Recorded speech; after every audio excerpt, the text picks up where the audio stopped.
Good evening, ladies and gentlemen. A new episode of Score Sheet, and we do have, as usual, a lot of sports items coming from all over the world, but we are going to start with Egypt, and we are going to start with an important event which took place in Luxor in the past 48 hours. The Taekwondo International Championship, which was held in Luxor, and it ended with the Pharaohs clinching the with 20 medals for gold, for silver, and the rest are bronze. We are going to know the details in this phone call with our dear colleague Wael Mahran. Wael, hello. Hello? Hello, Wael, can you hear me? Hello? Hello. Hi, Wael, hello. Good evening. Namin, how are you? I'm fine, thank you. First, congratulations. And 20 medals, it's something great. 4 gold, it's something greater even. To have the first position and to be followed by Cote d'Ivoire, then by Italy, meaning that we are on top when it comes to Taekwondo. Would you please let me know more and in detail about what happened in Luxor in the past 48 hours in the Taekwondo Championship, which was held there? Well, thanks God, it was a great championship. We had 25 countries represented by 130 players from all nationalities. Yeah. We had referees from all over the world, from Europe, from Africa, from the Arab countries, from Egypt, of course. Mm-hmm. And it was a 3-day championship. It started on Friday, 17th, till Sunday, till today. Today was the last day. And it was really a fierce competition. We had many champions, world-ranked champions, and thank God Egypt won the first place cup in the male and the female category, and this was really a great achievement actually. And for the first time, we were able to win the first place cup in 2 categories, male and female. If we talk more about the medal winners, we had on the first day we had Muaz Nabil, who is just out from the junior category to play in the seniors. I wanted to ask in specific about Muaz, as Muaz is a brand new name for me when it comes to Taekwondo. You know, I'm acquainted with Saif, acquainted with Hidayah, acquainted with Radwa even, but Muaz for me, it was the first time for me. Would you forgive my ignorance, of course, to know about Muaz in specific as one of the top seeds in the Egyptian Taekwondo? Yeah, well, Muaz Nabil is the same generation as Saif, but Saif was like a few steps ahead, and he's a great player. He played internationally on the junior level and now on the senior level, and the national team is actually pushing more new blood to the team, and they're doing really great. Mm-hmm. And Muaz Nabil was really an amazing talent in this championship. So this was the first day. We had Muaz Nabil who won the gold medal. Mm-hmm. Yesterday we had Saif Isa who won the gold medal in weight under 74. 74, yes. Yes. And Saif is actually the world number 2 ranked in the world, and he's an amazing player. He just won the Grand Prix, the final Grand Prix in December, which was in Azerbaijan with Hidayah Malak, who also won the silver medal. Yesterday he won the gold medal, and today we had Mohammed Ayman, the national team captain. Mohammed Ayman had a huge injury in his right and left knee, and he almost quit the sport. Has been treated for 2 years now from both injuries, but now he's back, and he's back very strong. He won today the gold medal in the heavyweight. The name again? Mohammed Ayman. Mohammed Ayman, okay. Yeah, and also in the girls we had Noor Hussein yesterday. She won the gold medal. Noor was one of the top 8 players in the world, and she was actually one of the main candidates in Egypt for the Olympic Games, but she didn't make it to the qualifications. But she did really great yesterday, and she won the gold medal. And she also won the best player, the best player in the tournament. Yes.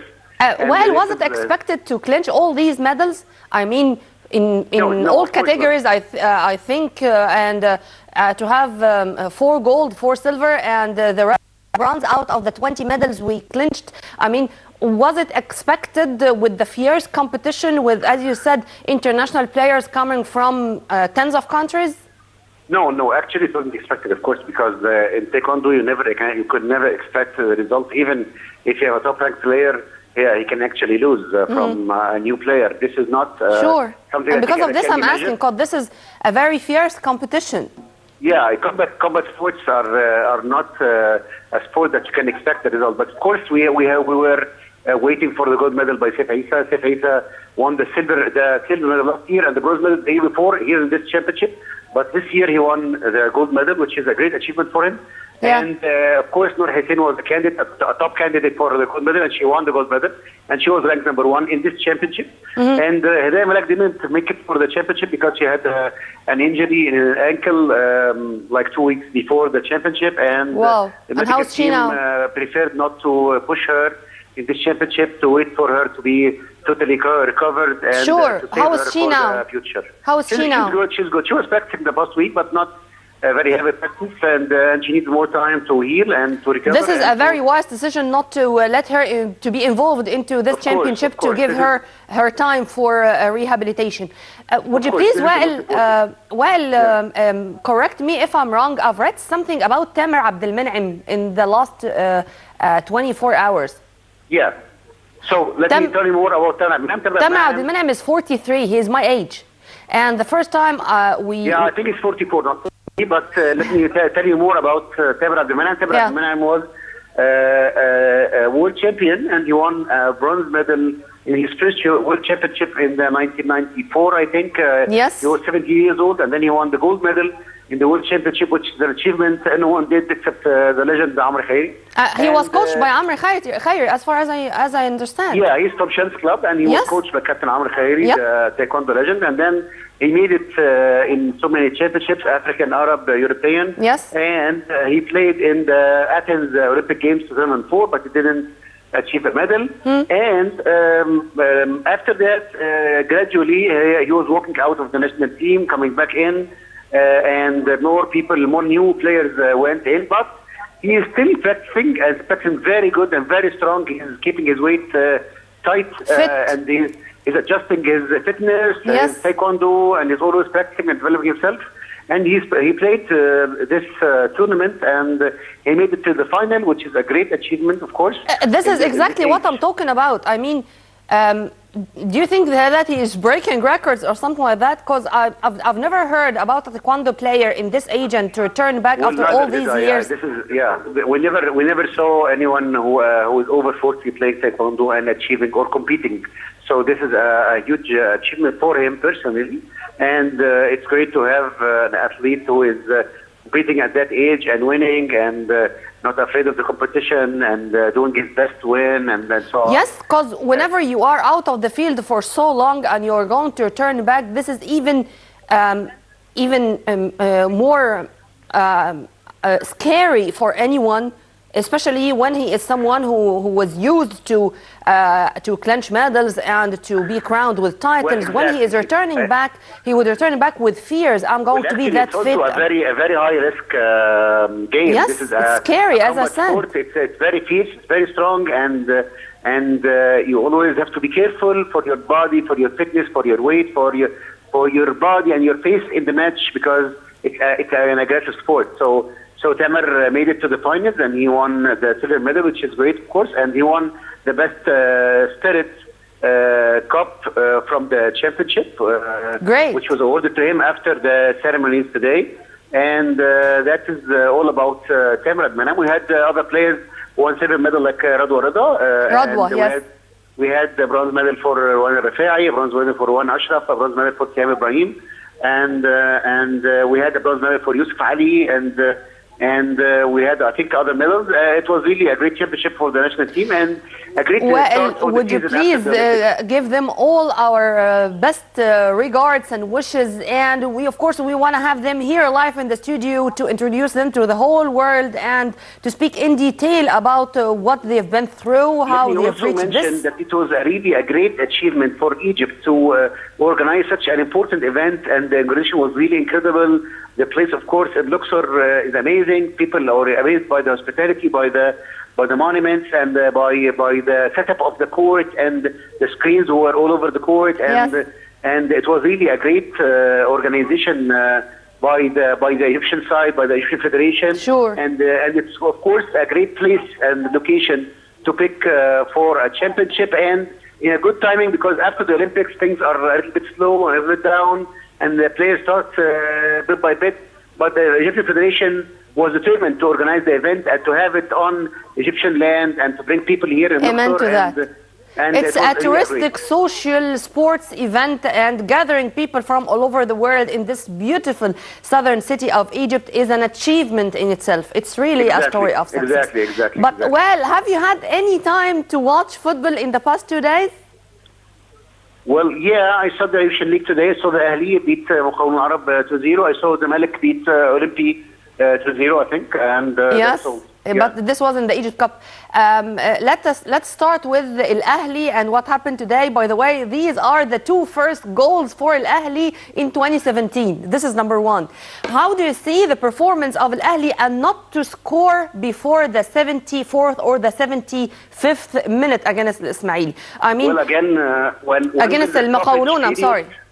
When there is a stoppage period, usually the standard goes down, and the technical standard and the players go down, because this was only not only a week or something, it was a month.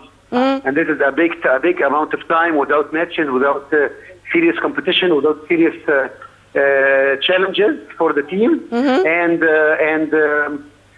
actually this is expected, so the standard must be down, and it will go up gradually with continuous training, with continuity of the league and the competition and the matches. I expect that things will get better for all the teams, not just Ahly and Zamalek. Yes. Regarding the Egyptian football in general, and we were speaking about Al Ahly and Al Zamalek. Al Zamalek, as you said, they won or they defeated Al Olympi in their journey in Egypt Cup to move, and I think that they are going to meet Haras Al Hudud. But how do you see the rumors, let me say, or the media reports about the destiny of Mohammed Hilmi? I know that it's now already decided, but how do you see those media reports? I mean, after each defeat, specific with Zamalek, you would find media reports coming from all over the newspapers, the media outlets, even Al Zamalek member of board themselves speaking about the destiny of Mohammed Hilmi or about the coaching staff. How do you see this? Well, actually, Mohammed Hilmi, it's very obvious that unless he wins all his matches in the upcoming time, he will be sacked one way or the other. And this is a trend in Zamalek, which is not a very healthy trend. And changing a coach every time you lose a match or you play not very well, this is not sport, and this is not good planning. But this is how Zamalek is going, and we hope that the team doesn't get affected by this strategy and this continuous changes that never end. Mohamed Hilmi going out, Mohamed Salah coming back, and Mohamed Salah going out, another coach coming back, and wasting a lot of money, for example, for a foreign coach or something, then paying his penalty and walking out and bringing Mohamed Hilmi again. This is not sports. I cannot count how many coaches were running Al Zamalek or Al Ismaili in the past season, for example. And this is something which I don't think it's repeated or you can find in any other heavyweight leagues. I mean, I'm not here speaking about European leagues, of course, even I'm speaking around us here in the Middle East region.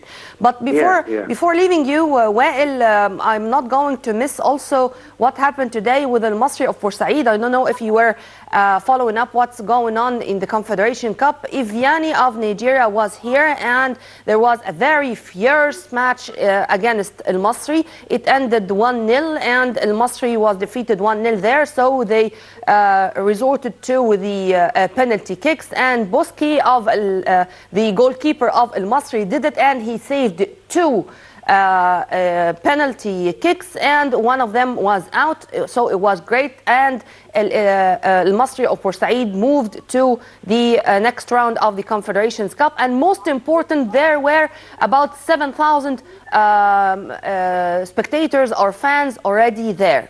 First, is it going to be a move or a step forward for the spectators or the fans once again to be back, or this is only going to be limited to the African, in your opinion, of course, to the African matches? And number two, about El Masri, do you think that with their current or standard, they are going to move forward in the Confederations Cup, or enough is enough and we should not expect more from Hosam Hassan Men? Well, nothing would be expected from a team who is playing in this competition for the first time. You can't expect anything. This is number one. Okay. Yeah. Well, yeah. You can't expect anything from the team. Of course, it's good that they made it through, and it's a very courageous step. And Hosam Hassan is up to it, and he is a very ambitious coach, and he knows his team well, and he knows his tools well. But you can't expect anything from the team in that early stage, and in practicing for the first time and going for the first time in a competition that you know nothing about, that the players never have been there, and the players are not stars or very well equipped with experiences from before matches and before competition. Yeah. So expectations are very small. As for the spectators, of course, it would be great to have spectators here in the league and watching the matches, watching the African matches and the Egyptian matches. But in my opinion, it will not happen this season.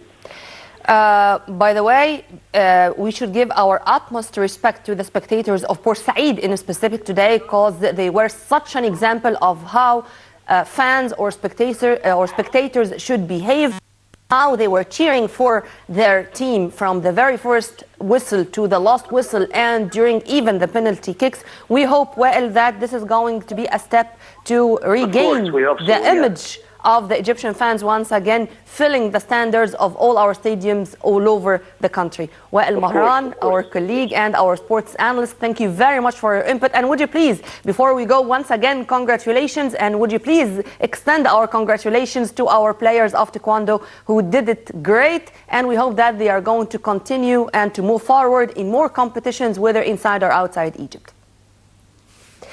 Well, and we are going to continue with our press digest, and our very first item came about Mohammed Helmi. This was a little bit earlier, and as I said, this unfortunately this is the way the Zamalek board is dealing with their coaches. Whenever there is a defeat, then they would find rumors or media reports speaking about the destiny of this coaching staff.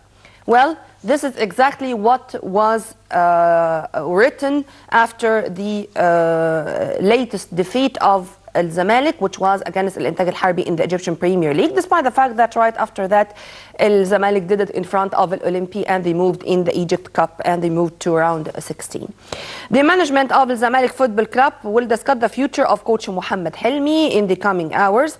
These were the statements by the president of the Mr. Murtada Mansour, and this was exactly on Friday evening. Thank God they decided to give Mohammed Helmi a chance to continue and to move forward, as holders Al Zamalek claimed an easy 2-0 victory over the Olympi, or the Olympic to be accurate, in Egypt Cup round of 32 at Cairo Petro Sports Stadium. This was also on Friday.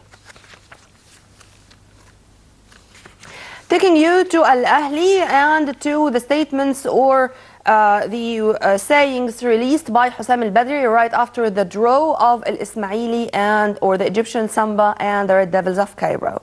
Fatigue affected international players in Al Ismaili draw, says Al Badri. Al Ahli coach Hosam Al Badri has blamed his international players' fatigue for a goalless draw with Al Ismaili in the Egyptian Premier League on Wednesday. The team was affected by the international players' fatigue during the draw with Al Ismaili. I warned that Al Ahli and Egypt national team players will continue to suffer from fatigue for 2 months. League leaders Al Ahli failed to make the most of a late surge in a largely insipid Egyptian league game, playing out a goalless draw with bitter foes Al Ismaili at the Suez Army Stadium on Wednesday. We dominated play during the game, creating more score chances. I bear full responsibility for not including the newly signed players in the games, as we have more games coming in the domestic league and the CAF Champions League games. Al Ahli remain in charge of the table with 46 points. 5 ahead of second place Al Maqassa. Of course, these rankings completely changed, not to change in the positions, but to change in the number of points collected by each team after the matches of today and yesterday. And today it was between Al Ahli and Al Muqawwalun Al Arab, as we were watching and as we spoke with our dear colleague Wael Mahran regarding this. It ended with a 2-0 victory to the Red Devils, but the goals came in the very final 15 minutes of the game. This means that the very first 2 goals by Al Ahli in 2017 came in just the last 15 minutes, one by Ahmed Mit'ab and the other by Mu'min Zakaria. In the round of 19, just before Al Ahli Al Muqawwalun encounter, Al Ahli played 18 games, victory in 14, draw in 4, and no defeats till the moment. And Al Ahli are on top of the Egyptian Premier League.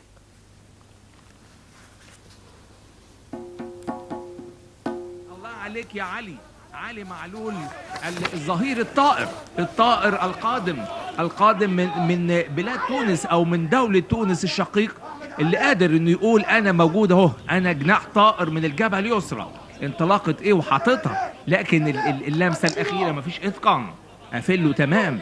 بص شوف القعدة، علي معلول انفراد تماما، محمود ابو السعود وكان بالامكان في اهداف.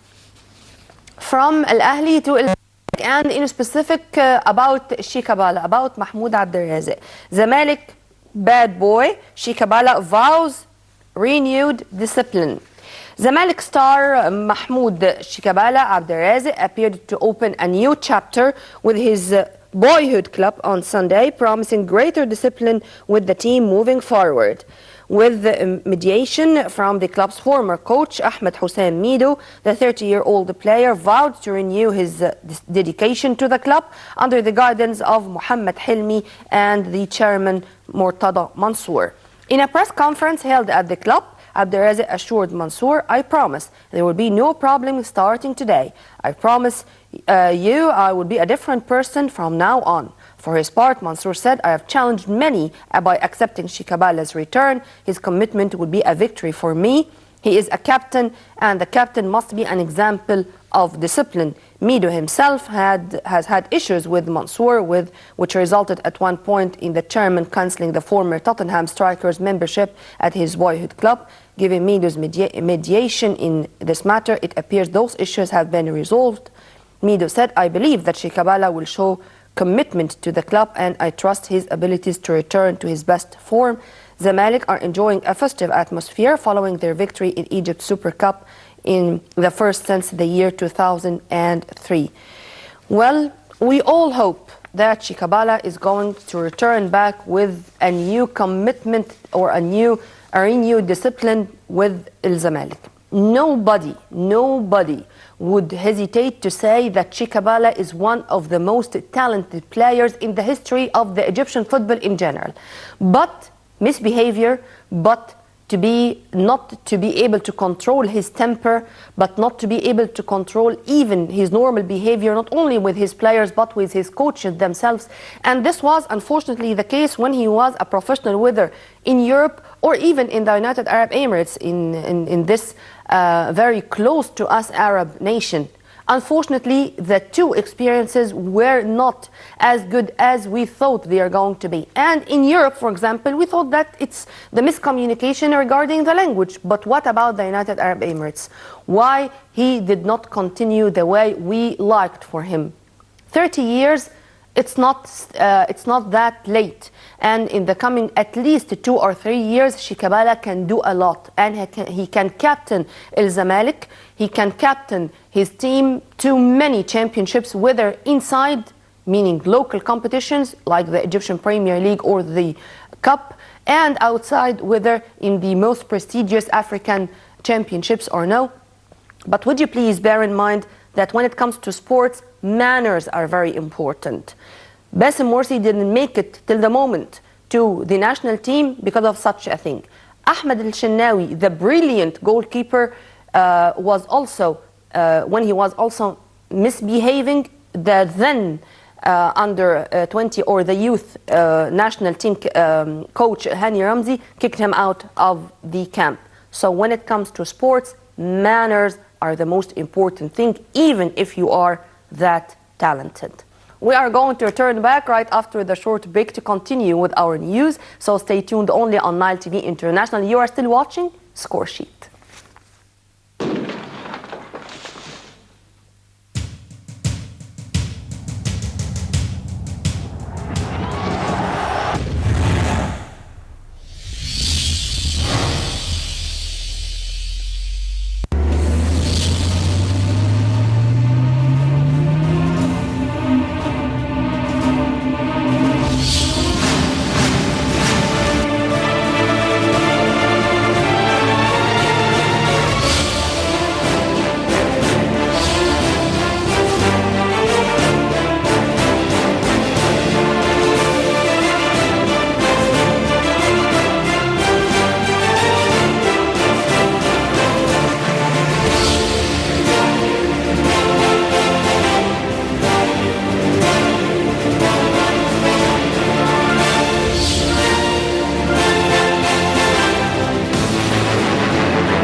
Welcome back. To continue with our news, Egypt's icon Hassan Shahata among big names for South Africa's job. Former Egypt boss Hassan Shahata is among some big names to apply for the vacant post of South Africa coach. Belgian Hugo Broos, who guided Cameroon to a shock win of the African Cup of Nations title just a few days ago, has also applied for the post. His name was among 3 released on Thursday by the South African Football Association for one of the most sought after football jobs in Africa. Italian Roberto Mancini, manager of Manchester City when they won the English Premier League 5 seasons ago, is another candidate. Shahata, coach of Egypt when they won an unrivaled 3 consecutive Cup of Nations titles between 2006-2010, has also applied. The vacancy occurred when Ibrahim Sheikh's Mashaba was fired 2 months ago after insulting several SAFA officials, including its president. A source close to Bruce told reporters that the 64-year-old wanted a new challenge, even though Cameroon are in the running for the 2018 World Cup place.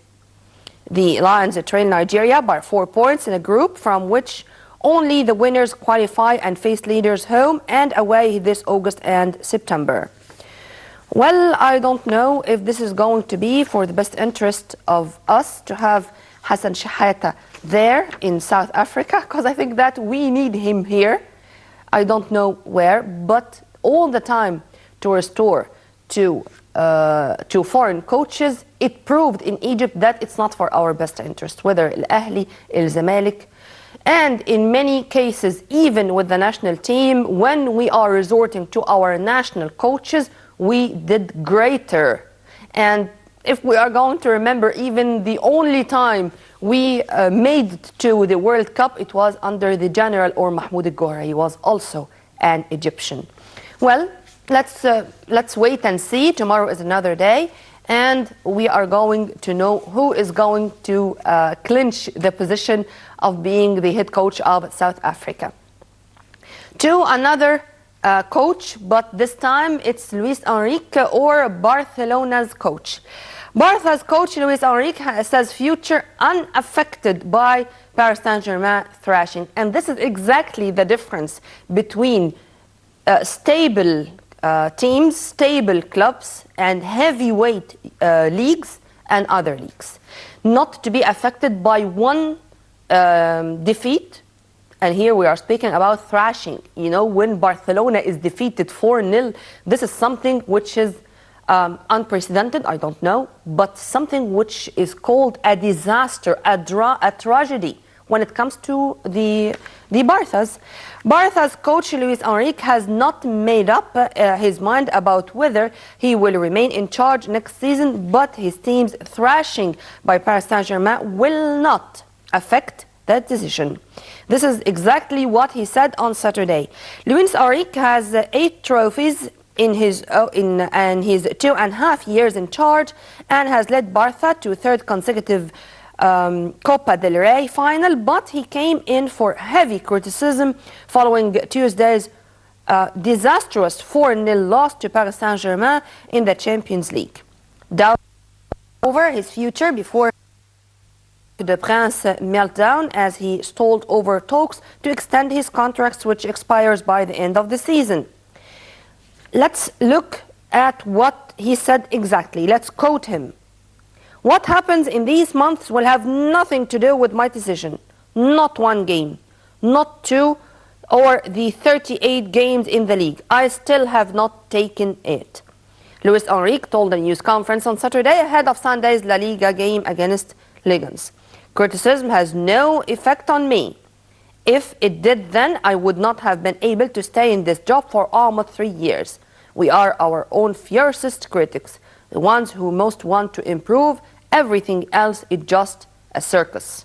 Barca are on the brink of their earliest exit from the Champions League since the year 2007, but can get their bid to catch Real Madrid at the top of La Liga back on track when they host the struggling Leganés. Okay.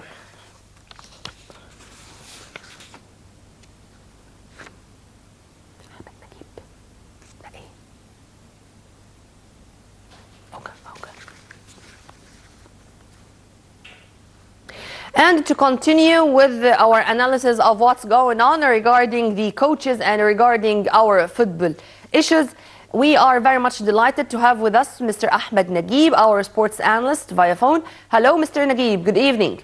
Good evening. Hello.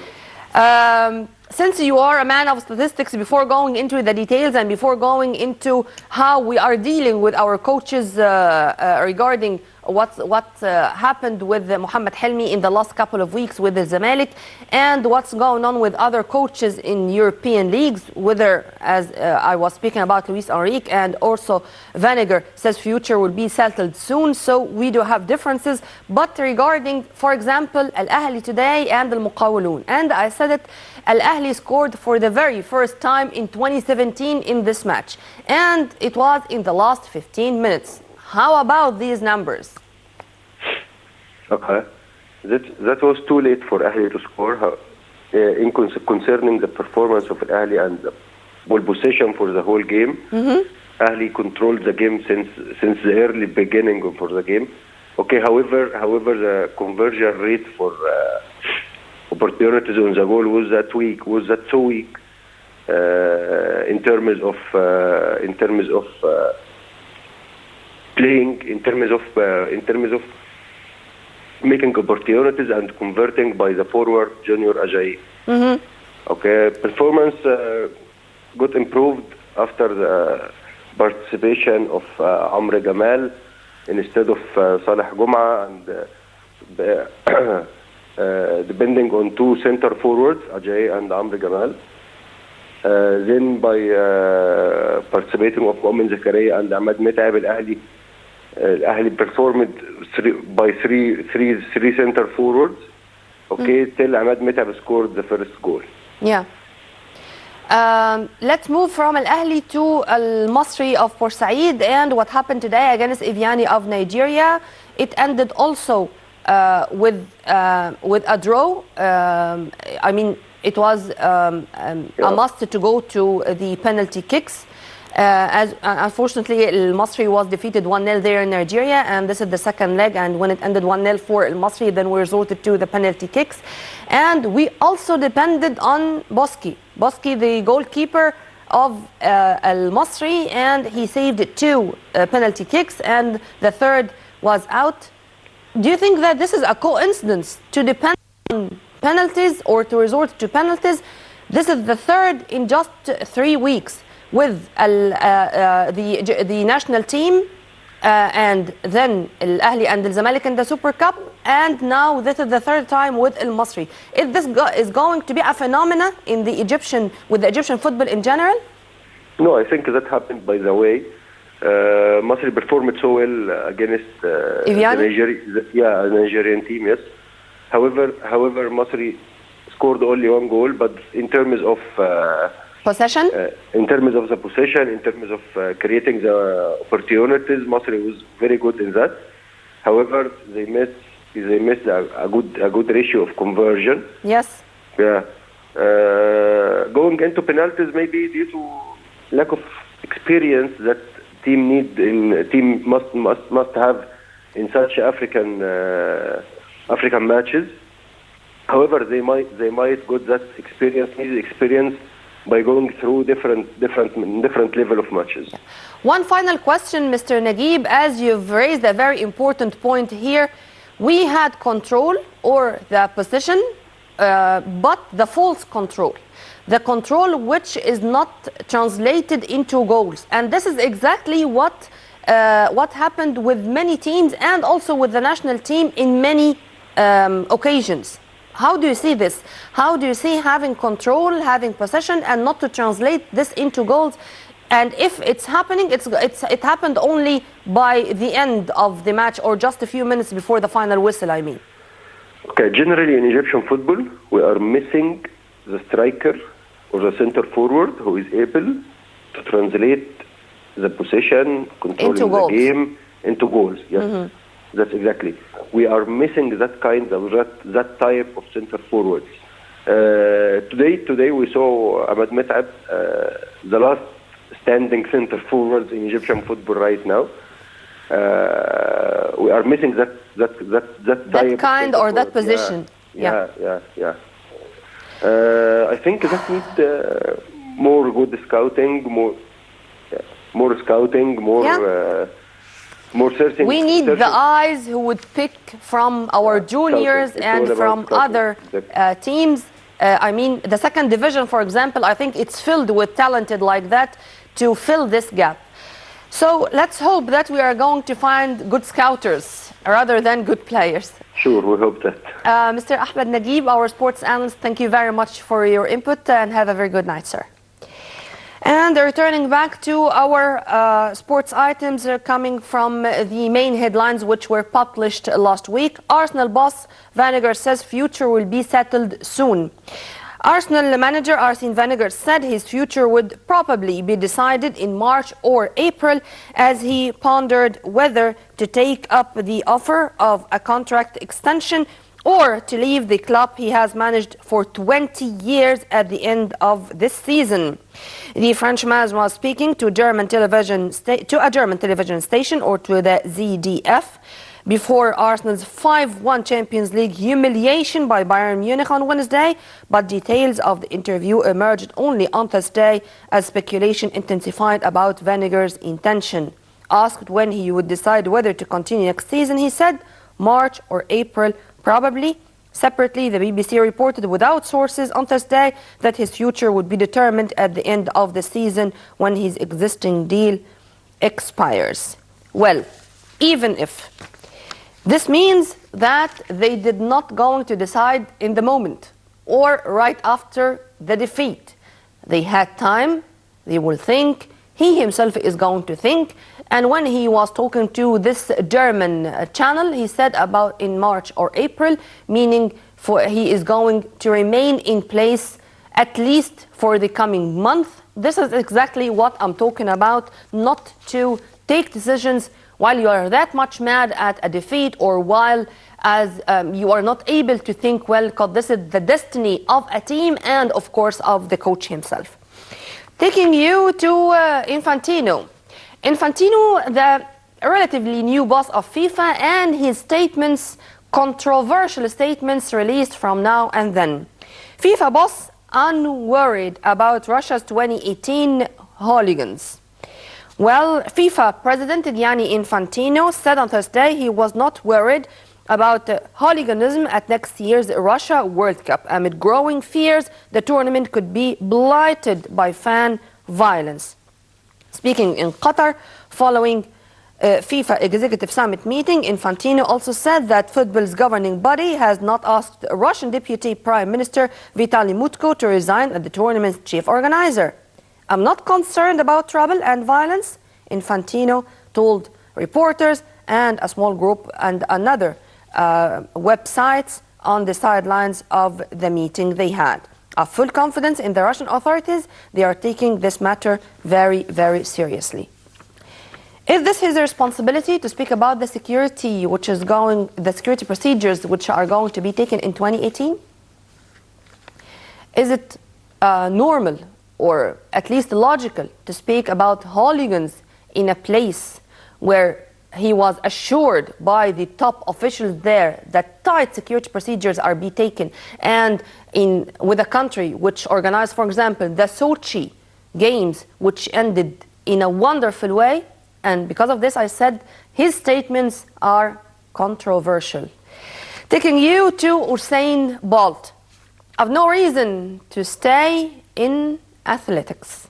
These were the statements, the surprising statements by Usain Bolt, the fastest man on earth.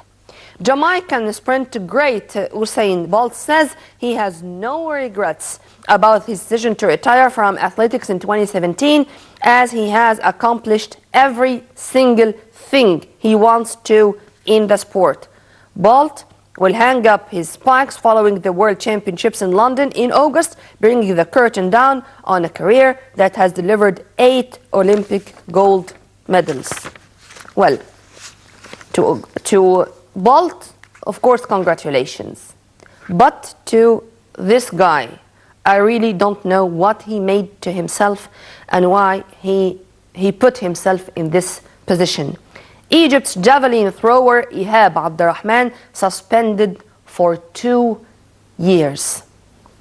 Egypt javelin thrower Ihab Abdurrahman has been suspended for 2 years by the World Anti-Doping Agency WADA after failing a doping test last year. Well, Abdurrahman said in a statement in his official Facebook page, "After waiting for 6 months, the Egyptian Anti-Doping Agency officially informed me with my suspension for 2 years. I would like to thank all the loyal Egyptians who have followed my case from the beginning, and I believe I have the right to defend myself.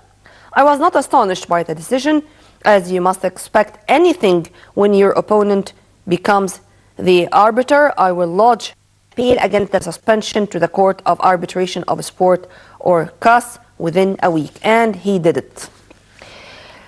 Well, we hope that at least those 2 years are going to be less than that. We'd like to see Ihab Abdurrahman in championships all over the world, because he was such a promising figure in the world of javelin. And we hoped even that we were going to see him in Rio, but tomorrow is another day. And at least if he is going to do something to have the 2 years ban less than that, we wish him the best of luck. Taking you to another doping case and to the world of strength, or to boxing this time. Deontay Wilder calls for crackdown on doping and wants cheaters punished before it ruins boxing. This is what a real champion is. He is a champion. He was not tested positive for any banned substances, and he wanted the cheaters to get out of this sport or it's going to be ruined. This is exactly what Wilder said. Wilder wants more of a crackdown on cheating before it ruined the sports of boxing. The unbeaten WBC heavyweight champion's last 2 fights have come after his original opponents Alexander Povetkin and Vavitzik tested positive for banned substances. Now, Wilder faces unbeaten substitute Washington on the 25th of February in Alabama, but he interrupted training camp to spend 8 days in New York for a trial seeking his $5 million he was scheduled to receive for the Povetkin fight last summer. A jury unanimously ruled in his favor on Monday. Whenever this is his right, unanimously they ruled in his favor. He got these sums of money, and he said trainer Mark Berland went him to New York for the trial, and we wish that tomorrow is going to be another day with more sports without doping. Well, by this we come to the end of this edition of Score Sheet. We'll meet again same time on Nile TV International. Many thanks for watching. On behalf of Dr. Muhammad Rabia, Amr Fathallah, the staff of our Studio 35, and myself, Nurmina Abdurrahman, many thanks for watching always and forever from Egypt and from Nile.